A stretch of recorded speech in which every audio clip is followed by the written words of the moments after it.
there. It's good to have you join us on another episode of Business24, coming to you from the GSM village here in the nation's capital, Abuja. I am Sophie Aigumia. And I am Chmobi Walter Naji. Glad to be with you again. The evolving world of communications has bettered several technologies to ease the communication process, be it personal and interpersonal or corporate communications. Now, the business world is becoming complex by the day, and the only way to keep up is to have an effective communication system. And that is why governments around the world are deploying so much resources to telecommunications. And with that comes the most popular of its wares, the Global System for Mobile Communication, GSM. Yes, GSM indeed. That is our feature on this edition of Business24. Also on our lineup is an overview of what happened in faraway Indonesia. Our correspondent was there and brought back something informative. We also have our regular segments, Moving Nigeria Beyond Oil. You will get to meet our young entrepreneur. We also have an update on what's trending on the capital market. All this will come your way shortly. Just stay with us.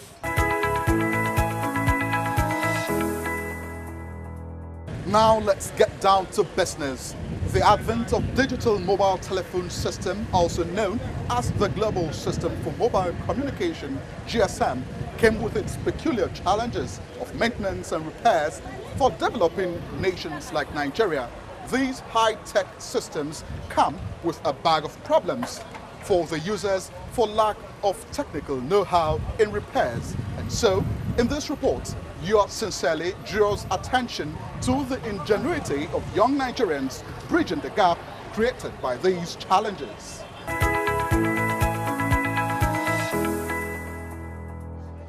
This is GSM Village, located in the heart of Nigeria's capital city, Abuja. This is a place where the ingenuity of young Nigerians are showcased in the areas of phone repairs and assemblage. The GSM Village, established since 2010 with about 350 shops, have churned out countless numbers of youths who are taking their destinies in their hands through skill acquisition. A typical day in the complex registers high human traffic as business owners and clients troop into the arena to conduct their businesses. This village, which is a one-stop shop for phone sales, repairs and maintenance, is divided into two major sections comprising of the hardware and software technicians. Formal education is not a major criteria here, as we discovered. Many of them abandoned their university education to carve a niche for themselves in the repair of phones and other electronic gadgets. Meet 39-year-old engineer Tony Okeke, a graduate of mechanical engineering technology. He has been on the job for about 15 years and has trained over 20 people in the art of phone hardware repairs and maintenance. Statistically, we can't say it is one or two jobs, but we fix a lot of phones depending on how many phones that comes in a day. A particular phone, one phone can hold you at ransom for the whole day, anyway, depending on the problem. Mr. Kayode John is one of those who patronize the village for regular GSM needs. These technicians, in his opinion, can compete favorably with their counterparts from developed countries. However, he believes mechanization will play a vital role in improving their craft. Right here you see those that are, buy some of the accessories and then they mark it up and sell it and make their interest. There are some of them who have skills in the area of, fixing phones, and then they can also make, some hands beats here. And then you also see some that manufactures, some little accessories. On the average, businesses in the complex are estimated at over 500 million naira. This estimate engineer Tony and others like him believe will affect the nation's GDP positively if necessary actions are taken by governments at all levels to encourage the growth of micro, small and medium enterprises in the country. by changing some ICs, dead ICs. Sometimes it comes, or sometimes you don't even have the IC to change. We collect from another dead phone to put to another dead phone. Sometimes if it's good, it wakes up, but sometimes, most of the times, they are not good, and we can't even find the new one of the ICs. So that's the challenging part of it. Been in GSM Village for the past 5 years after my national diploma. Yes, I'm into accessories, phones and repair. I specialize in all kinds of mobile phones, Android phone and laptop. For these young Nigerians, just a little empowerment will make the difference and launch the country among technologically advanced nations of the world. Chimobi, your visit to the GSM village was quite interesting and revealing, considering the amount people are willing to spend just to make sure their devices function well. Yes, that's right, Sophie. The village opened my eyes to a whole lot of ingenuity on the part of young entrepreneurs. Yes, I bet it did. In our next report, Kunle Adeyeye takes a look at the opportunities created by the telecommunications sector and how they are playing out at the GSM village.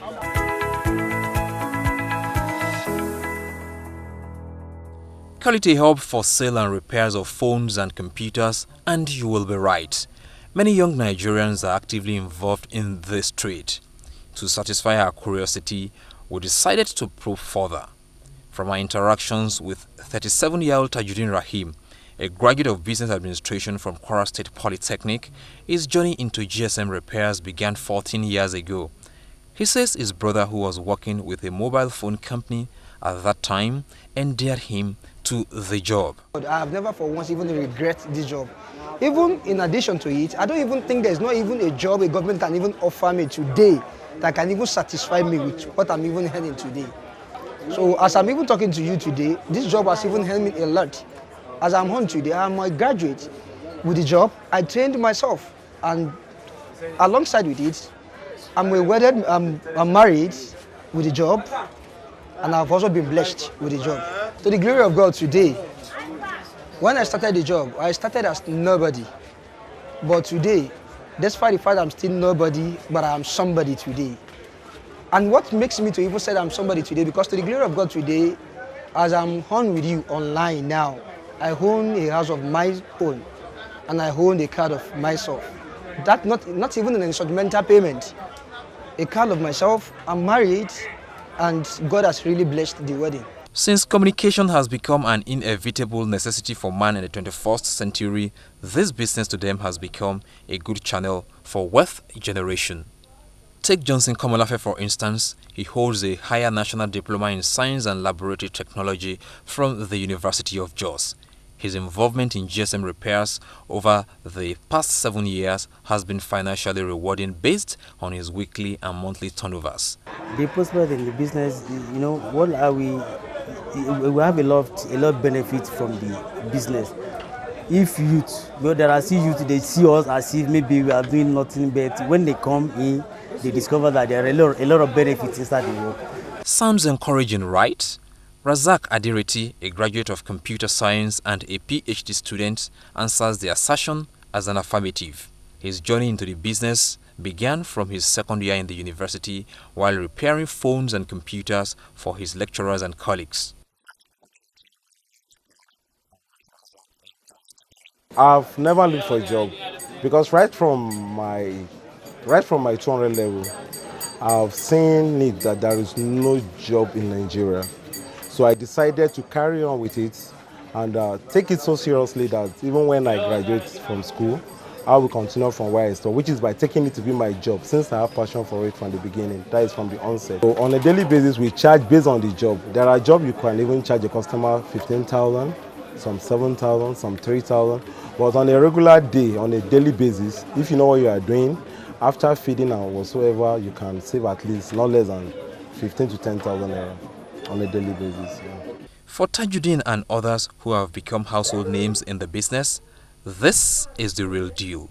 Kunle Adeyeye for Business24.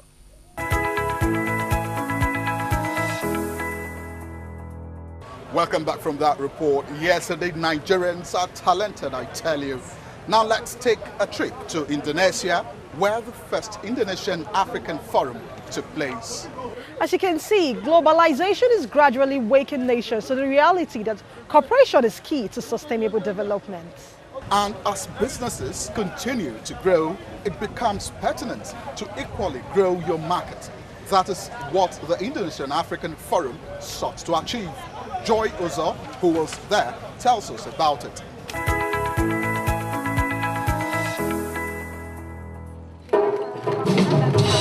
Even though it was a kind of economic forum, Indonesia used it to showcase a little of her cultural heritage.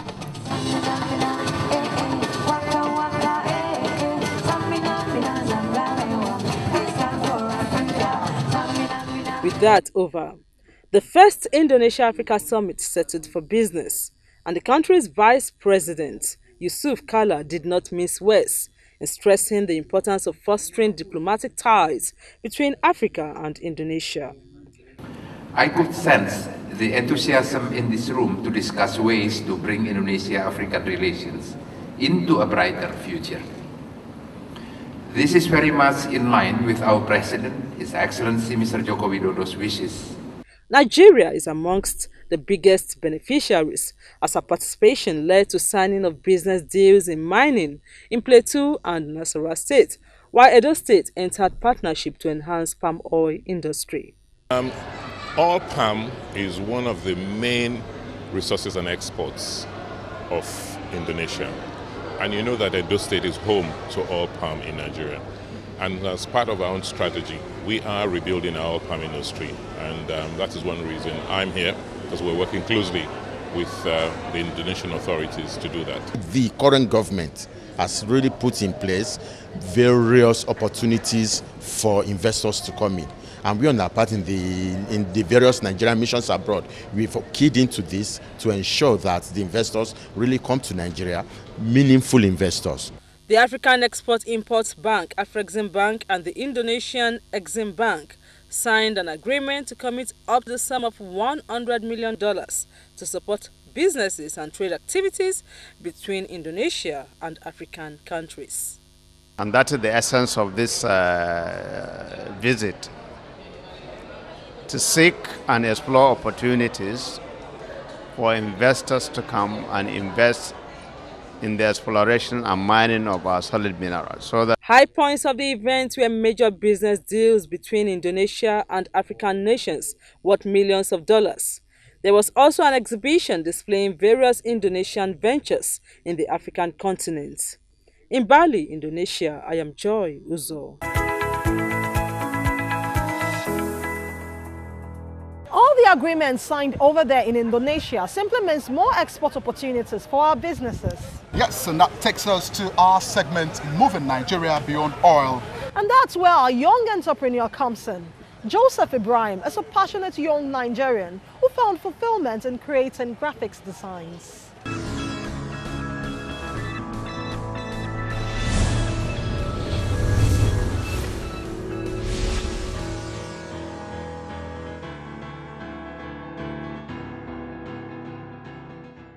Today on our segment of the Young Entrepreneur, we have a young man, Ibrahim Joseph, who has carved a niche for himself through the art of graphics design.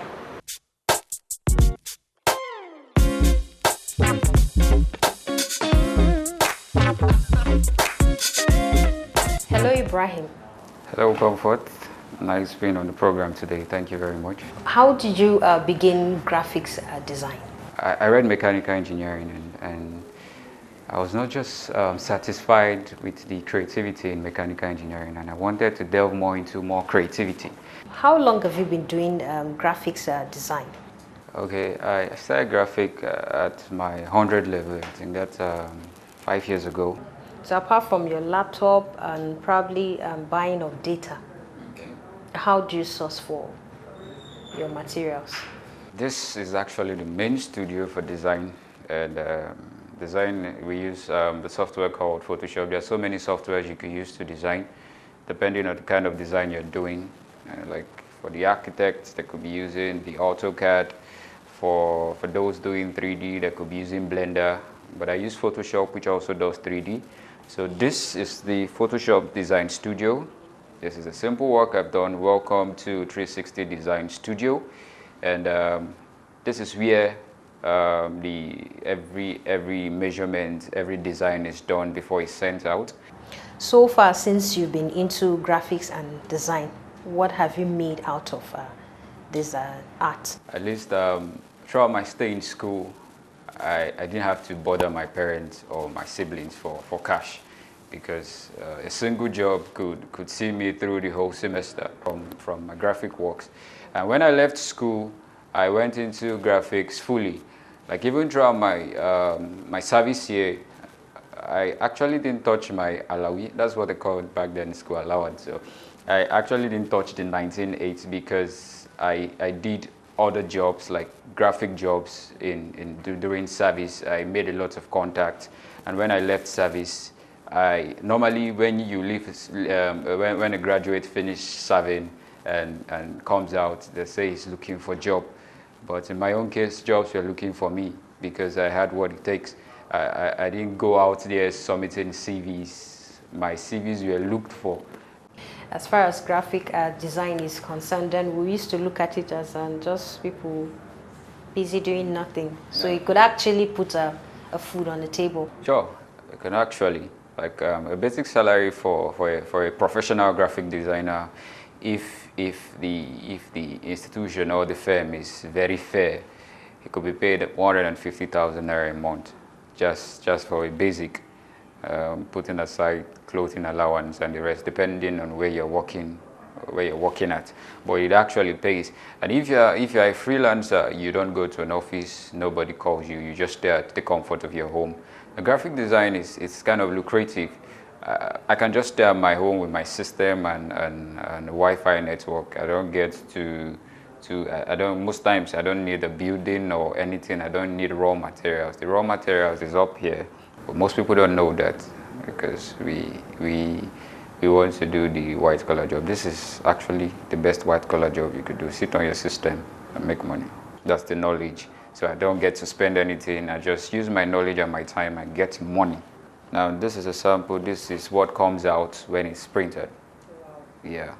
So this is just a virtual copy of it, but this is the real copy of it, all done on Photoshop by graphic design.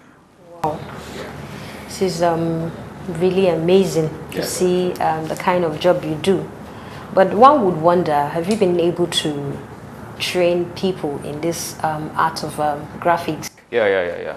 It's not good to be able to be equipped with the knowledge and you don't pass it on. It dies with you because at some point in time we all leave this place. So I have lots of interns I'm tutoring. So everything on this wall, every illustration on the wall is the work of graphic. From the text to the illustrations, the colors on this wall, even the clothes you wear, even the shoes you wear, they're all works of graphic design. Yeah, they all start from there. So how do you do this? Okay, these are simple icons, logos of different companies. It's for Twitter, that's for Facebook, and the rest. So they're all works of graphics. If you would have stayed a little longer, I would have done an illustration of how it's done on my system. So how long does it take to do? It depends on the work. This could take like 10, 15 minutes. But there are some graphic works that could take you a whole month to do. Maybe if you're doing a brochure of so many pages, it could take you lots of work time. But this is very simple. It could take you like 10, 20 minutes to do something like this. Yeah. Wow. As you can see, just like it said, it's not about having ideas, but making those ideas happen. You've seen our young entrepreneur for the week, Ibrahim Joseph, who has carved a niche for himself in the art of graphics design. For me and my guests, it's bye-bye. All right, now let's go to our Moving Nigeria Beyond Oil segment, where our in-house expert Femi Boyade gives us more export tips.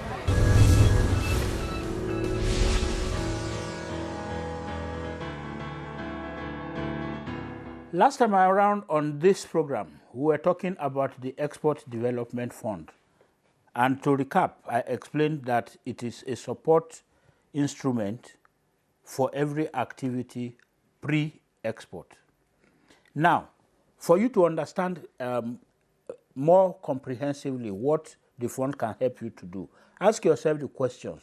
What are the things that I need to do in order to get into the international marketplace? When you talk export, a lot of people talk about market access.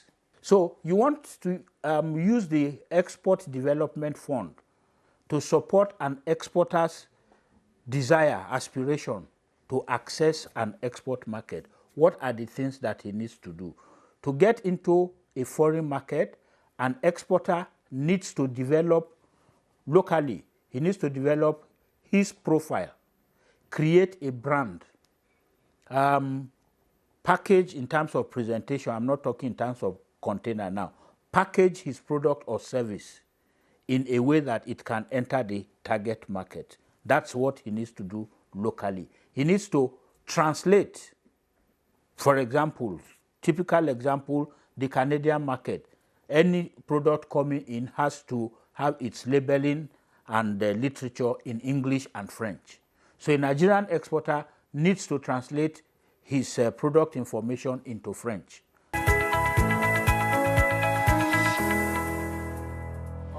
Right. Those are important tips you can't afford to ignore. We are not done yet. We have our CEO of the week coming up next.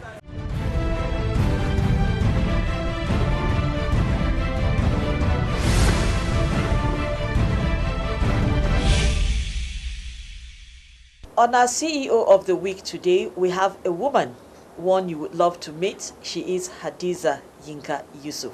I am a journalist, first and foremost, but now I'm into petroleum. Wow, you're a journalist and you moved into oil and gas. How did that happen? I had two aunties who were in the business, and we spent most of our holidays going through the station and watching them work. And I found it as a hobby that was quite nice. But by the time I now came into Abuja some 24 years ago, and I was trying to make up a family because of marriage, I found out that it would have been the best thing to do as Abuja was developing. As a woman in a field that is perceived to be dominated by men, or the sole preserve of men, how are you faring? To be in petroleum, the union doesn't want to talk to you. They want to talk to your manager. But when you tell them that you are in charge, you own it. People come in here and like, oh, they would prefer to talk to a man. And you say, no, talk to me, I'm in charge. Oh, do you know what's happening here? I said, yes. Anything that happens here must happen with my evolution. What words do you have for those who would like to come into this industry, who would like to be like you? Begin from what you love. If you love doing something, you could add the appendages.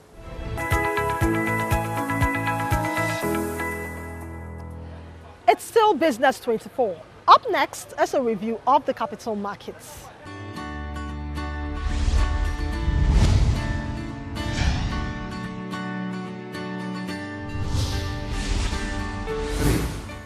The foreign the institutional investors like the PFA, some of them have not been investing in the market for the past 2 to 3 years. So the local investors are not able to sustain the market if the foreign investors, exit. So those are the key things that make the market not to be really moving up. It's like the January, the market has gone too far, and then the correction is what we are facing up to today. Even despite the fact that the end of the year results, some company declared good dividends. The market did not react very well to it. Some of them have been reporting the quarterly returns, which are still very impressive. But the reaction in the market is not really that encouraging. But by and large, I think going forward, there's light at the end of the tunnel.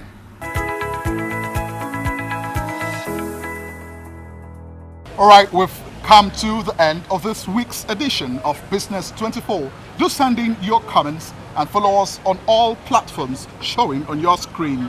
See you same time on the same channel next week. Until then, I am Sophie Aibumia. And I am Chimobi Walter Naji. See you next week. Bye-bye. Bye.